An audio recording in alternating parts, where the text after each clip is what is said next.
বাংলাদেশ স্বাধীন করো, স্বাধীন করো, বাংলাদেশ স্বাধীন করো।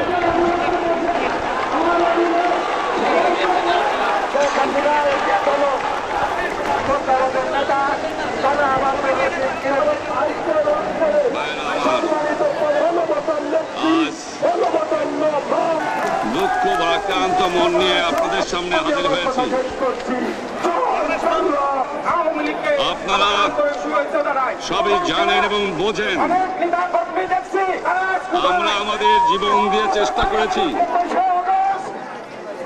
কিন্তু দুঃখের বিষয় আজ ঢাকা, চট্টগ্রাম, খুলনা, রাজশাহী, রংপুরে আমার ভাইয়ের রক্তের